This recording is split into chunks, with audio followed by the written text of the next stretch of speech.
Animals. Absolutely every animal on this planet gets its food directly from plants. Gets its food either by eating a plant or by eating something else that ate the plant. And that's because plants are the only organisms that can capture the sun's energy and turn it into food. The most important group of animals that take energy from plants and pass it to other animals are the insects that eat plants. We'll call them insect herbivores. And most insect herbivores are only able to eat a particular group of plants. And we call that specialization. They can only eat the plants that they have co-evolved with because plants defend themselves with nasty chemicals, and it takes long periods of time for insects to develop the physiological ability to digest those chemicals. When we create a meadow, we are in effect restoring an ancient food web. This works best if we use the native plants that were originally part of that food web. We'd like to favor native plants because the insect herbivores that evolved where you want to put your meadow evolved in concert with those native plants. They have specialized on those native plants over many, many thousands of years, which have enabled those insects to eat them. Those same insects have no evolutionary exposure to plants that evolved in China or Europe. They won't be able to eat these plants. They won't be able to digest them. They won't even recognize them as food plants. So if you're creating a meadow, choose plants that are native to your area, the country.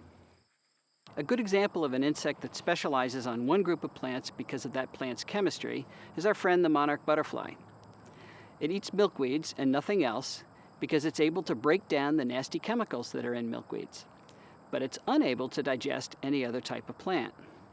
If we cut milkweeds down then, monarch larvae cannot crawl off and eat some other type of plant. So if we destroy the plants that these insect herbivores have specialized on, they will have nothing to eat and will be doomed to extinction.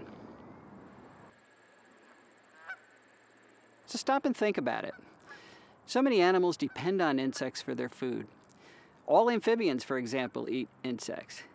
So do many reptiles and rodents. And 96% of our terrestrial birds rear their young on insects. If we replace our native plants with non-native plants, then all of those animals won't have enough to eat. And that'll hit biodiversity very hard.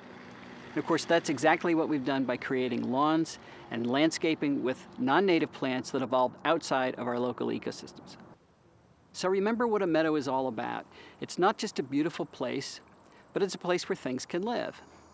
Living things have two requirements. They need food and they need a place to live.